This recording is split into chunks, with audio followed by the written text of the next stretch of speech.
When the iron doors slam shut, hope is the first thing to die. But inside the most dangerous prison in America, something unexpected is born. Faith, discipline, and redemption. This isn't just about bars and bricks. This is about survival, mindset, and the human spirit's raw power.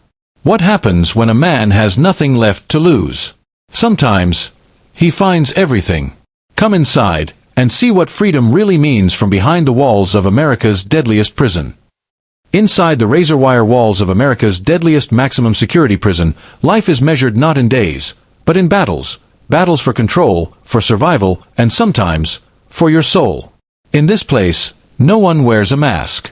The truth is raw. Pain is loud. Silence is dangerous. Every moment is either a threat or a lesson. But amid the violence, the isolation, and the locked cages, something powerful happens. Some men break. But some men build. They build discipline because there is no space for weakness. They build faith because only God answers when no one else will. They build purpose because time without direction is a sentence within the sentence. Many went in angry, addicted, or broken, but inside these cold walls, some discovered the most important truth. You don't need freedom to find your purpose.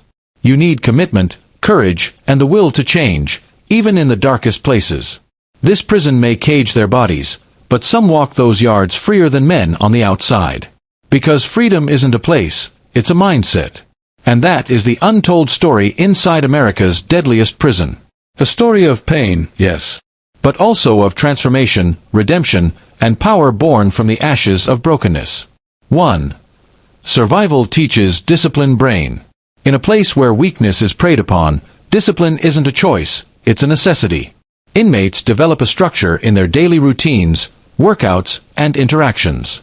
It's the mental toughness born in high-stress environments. 2. Isolation reveals your true self. No distractions. No fake friends. Just you and your thoughts. Isolation forces men to confront who they really are, stripped of status, money, or social masks. The truth is either terrifying or liberating. 3. Faith becomes the only anchor folded hands. Inmates often turn to God because he becomes the only one who listens. Spiritual revival behind bars is real. Bibles are passed like currency. Faith replaces fear. Prayer becomes power. 4. Violence is constant, but so is Brotherhood handshake. Gangs are real. Threats are daily. But within chaos, tight brotherhoods are formed, some negative, others redemptive.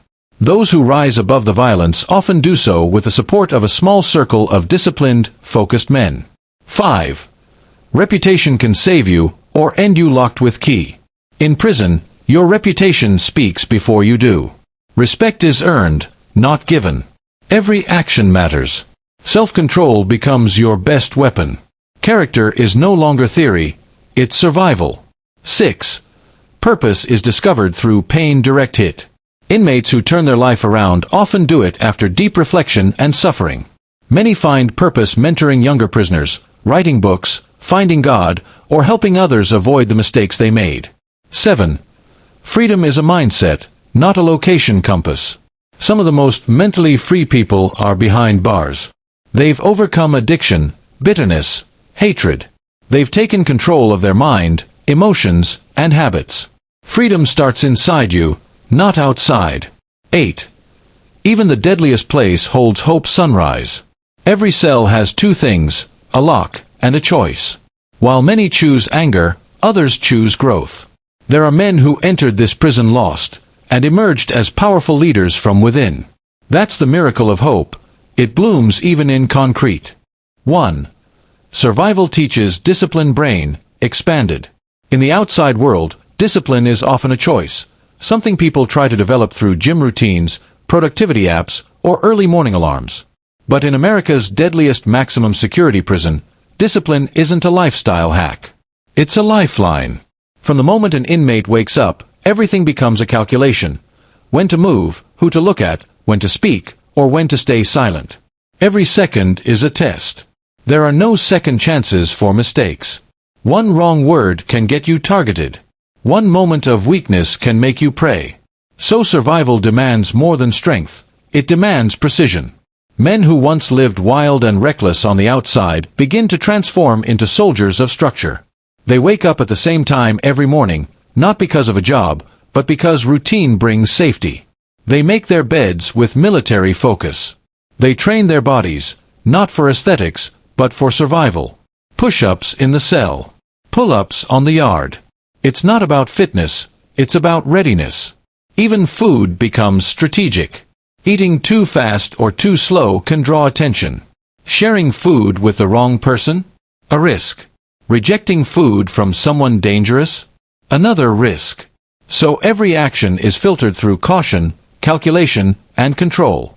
Over time, this environment forces men to become sharp, alert, and intensely disciplined, or they simply don't survive.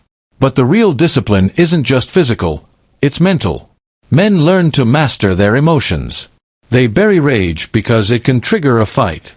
They choke back fear because showing it invites challenge. They control pride because pride gets tested constantly. This internal restraint becomes a shield. Some inmates say they didn't know how undisciplined they were until prison stripped everything away. In a world without freedom, structure becomes power. Chaos is all around, but inside that chaos, men who survive longest are those who've built routines, created boundaries, and developed emotional muscle far beyond what they ever thought possible. This is the type of discipline that isn't taught in classrooms. It's forged in fire. And only those who submit to its process, not just for days, but for years, walk the prison yard with a calm that others respect and fear. 2. Isolation reveals your true self, expanded. In the free world, people surround themselves with noise. Friends, phones, social media, entertainment, distractions. There's always something to drown out the voice inside. But in maximum security prison, all of that is stripped away. And what you're left with is you. Solitary confinement is not just a cell. It's a mirror. A mirror that doesn't reflect your face, it reflects your soul. In that 6x9 concrete box, with nothing but a metal bed and a toilet, you begin to face the most dangerous person you've ever met, yourself. There's no one to lie to. No one to impress. No one to blame. And that's when it starts. At first, it's mental chaos. Your mind races, flashes of past mistakes, regrets, betrayal. The things you did. The people you hurt. The promises you broke. The life you wasted. It all hits you like a wave you can't stop. Some men scream. Some cry. Some break down. Because isolation doesn't punish the body, it punishes the soul. But then, after the pain, something else rises. Clarity. With no distractions, you begin to see patterns. You realize the lies you told yourself, the excuses you made, the pride that blinded you, the anger that drove you. Isolation becomes the furnace that burns away the ego and exposes what's underneath. And what's left? That's the real you. Some discover strength they never knew they had. Others discover a brokenness they'd buried for years. They start writing, journaling, praying, talking to God, because He's the only one listening. They start asking deep questions. Who am I really? What brought me here? Is there still something left in me that can change? Inside that silence, you learn that identity isn't built from reputation, money, or street status. It's built from what you believe when no one's watching. Isolation tears off every mask. It forces you to confront your demons, your decisions, and your destiny. And in the darkest moments, some men meet themselves for the very first time. 3. Faith becomes the only anchor. Folded hands, expanded. In the outside world, people often treat faith like a luxury, something they turn to on Sundays, in hard times, or when they need a little hope. But inside America's deadliest maximum security prison, faith isn't a luxury. It's not a ritual. It's not a Sunday thing. It's survival. It's oxygen. It's the anchor that keeps you from drowning in a sea of despair. When a man is locked in a cage, stripped of his freedom, his family, and sometimes even his name, all that's left is what can't be taken, and for many, that becomes faith. Not just belief in a higher power, but in the idea that there's still meaning to their life. That redemption is possible. That somehow, even behind bars, they are not forgotten. Some inmates find God in a Bible left on the edge of their bunk. Others hear him in the silence of solitary.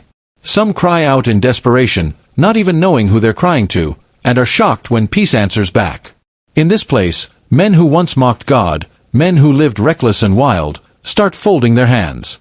They start reading scripture. They memorize verses because hope is the only currency that lasts longer than cigarettes, food, or favors. When you're cut off from the world, when the guards treat you like a number, and violence can erupt at any second, it's not your strength that keeps you grounded, it's your faith. Faith that there's still purpose in pain. Faith that your past doesn't define your future. Faith that forgiveness is real, even for someone like you. And it's not just about personal peace. Faith changes how men treat each other. It humbles them.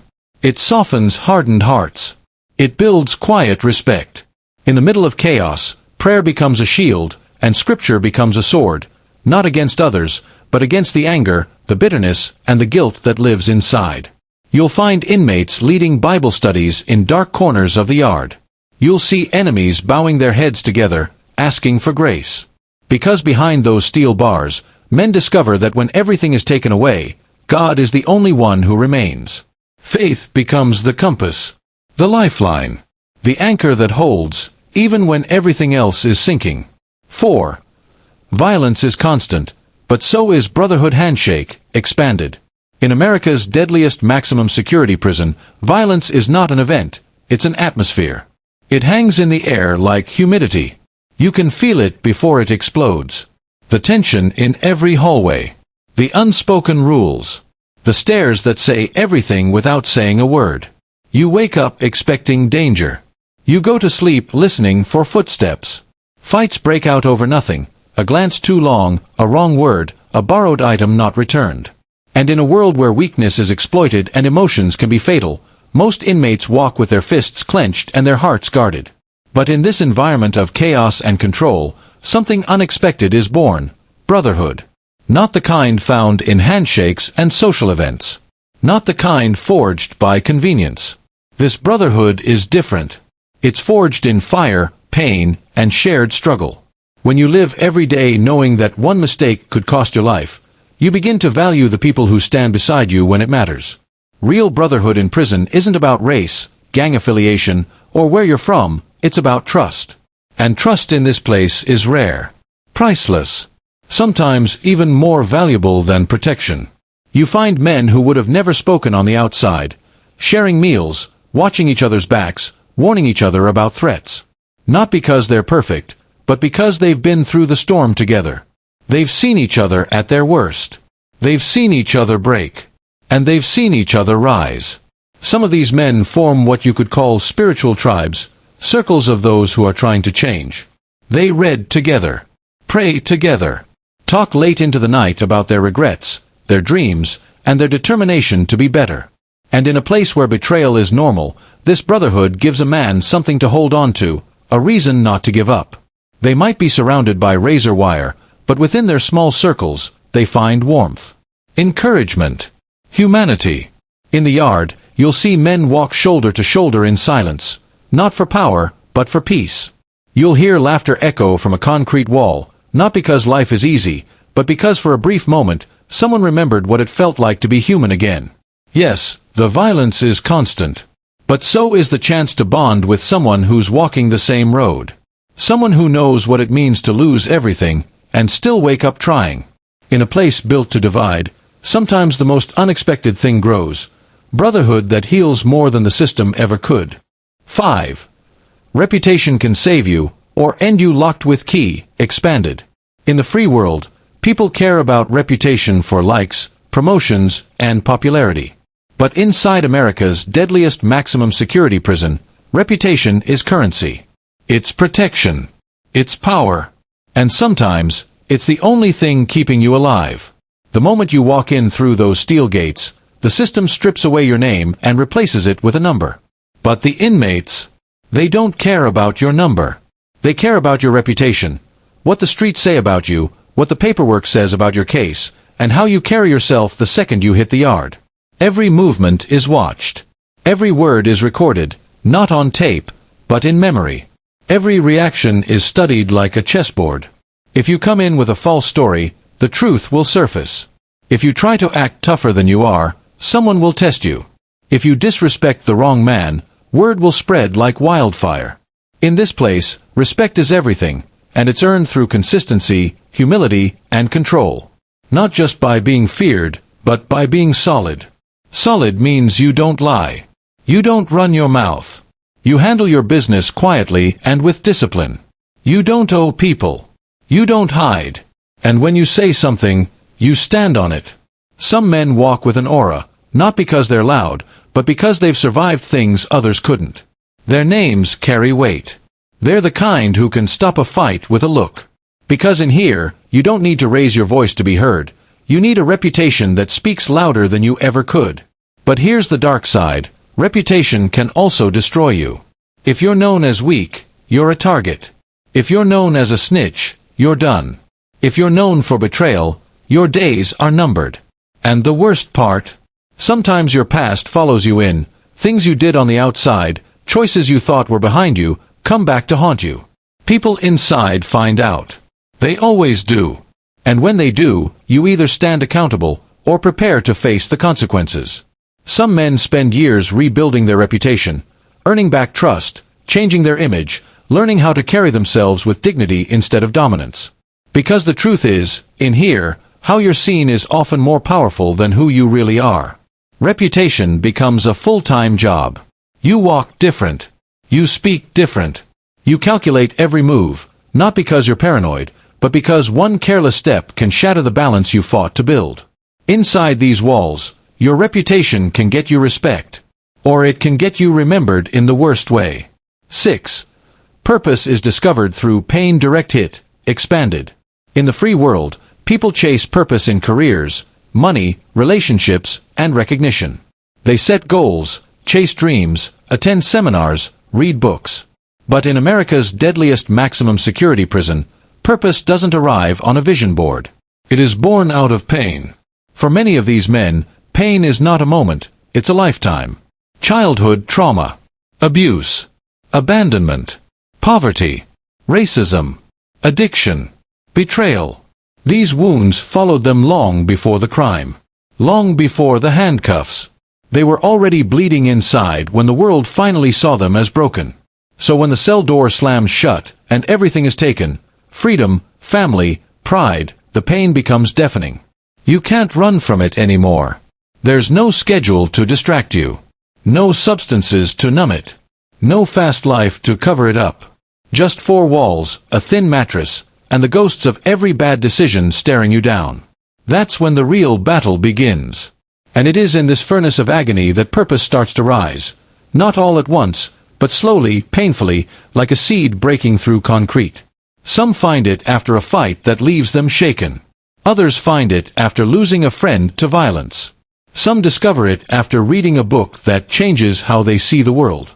And many find it when they finally surrender, not to the prison, but to the truth.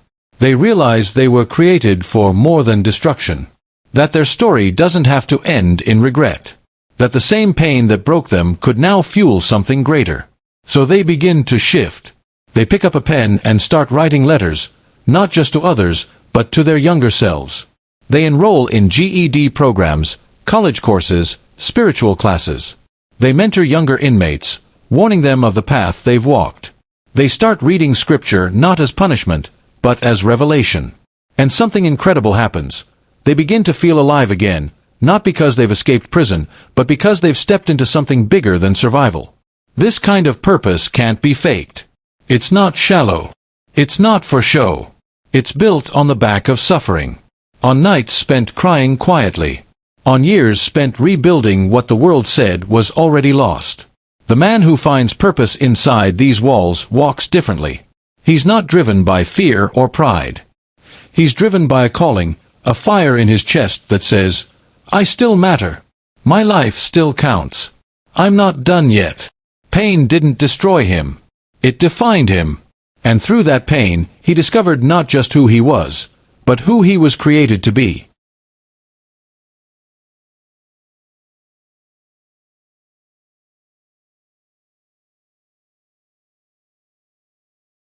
Most people think freedom means open skies, unlocked doors, and the ability to come and go as you please. But inside America's deadliest maximum security prison, men learn something shocking. True freedom has nothing to do with walls, fences, or guards. Because you can walk the streets of the free world and still be in a cage. A cage built of addiction. A cage shaped by anger, ego, and the need to impress. A cage where you're constantly performing, pretending, chasing. And you can also be behind bars, serving a life sentence, with a calm mind and a healed heart, more free than the people watching you from the outside. That's what this place teaches. When you've been stripped of every physical freedom, no phones, no choices, no comforts, you're left with only one battlefield, your mind. And how you manage it determines whether you're truly imprisoned, or finally released. Some men lose their minds in here. They replay every mistake. They obsess over revenge. They rot from the inside out, trapped in bitterness, shame, and rage. But others, they choose differently. They choose to stop blaming. They choose to forgive people who will never apologize. They choose to read, to learn, to reflect. They begin meditating, praying, journaling. They start seeing time not as punishment, but as opportunity. They stop saying, "Why me?" and start asking, "What now?" And that question opens the door, not to a cell, but to a new way of thinking. They realize that their identity is not their ID number. That their worth isn't based on their charges. That their mind is still their domain, and no system, no guard, no sentence can control that space unless they allow it. That's the kind of freedom that lasts. It's the kind that leads a man to peace even when surrounded by chaos. It's the kind that makes him walk differently, think differently, speak with power, not noise. This is why some men come out of prison stronger, wiser, more grounded than they've ever been, because while their body was locked up, their mind broke free. And even if they never leave those walls again, they found something most people never do in the outside world, freedom that no handcuff can steal. 8. Even the deadliest place holds hope's sunrise, expanded. It's hard to imagine that hope could exist in a place designed to crush the spirit. In a maximum security prison, especially one labeled the most dangerous in America, hope seems like the first thing that dies. You're surrounded by steel doors, concrete walls, barbed wire, and men who've committed some of the darkest acts imaginable. But somehow, even here, hope survives. It doesn't come easy. It doesn't shout. It whispers. It creeps in like the faintest ray of light through a tiny crack in the wall. But once it enters, it refuses to leave. Hope shows up when a man who used to lead a gang is now leading a Bible study. Hope breathes when someone gets their GED after dropping out of school at 14. Hope lives in letters sent to daughters and sons, letters full of regret, but also full of love and change. Hope speaks in courtroom appeals, in prayer circles, in the quiet apology to someone a man once called an enemy. It exists in the man who decides to break the cycle his father and grandfather were stuck in. It exists in the inmate who volunteers to clean, teach, or mentor, not because he's getting time off, but because he knows someone else might not make it without guidance. And this hope is not naive. It doesn't ignore the violence, the loneliness, the trauma. It sees all of that, and still chooses to believe that something new can be born. You might be locked away for life, but hope doesn't check your sentence length. It doesn't care what your paperwork says. It lives in the small choices. The courage to change. The determination to rewrite the story, even if the world never reads it. Prison was built to punish, but some use it to transform. And that transformation becomes a light, however dim, that inspires others around them. Even the guards notice. Even rival inmates take pause. Because when one man starts to rise from the ashes, it challenges everyone around him to consider their own flame. That's the power of hope. It spreads in silence. It grows in places no one expected. And it proves again and again that no place is too dark for God to reach, too far gone for purpose to be reborn, or too deadly for redemption to rise.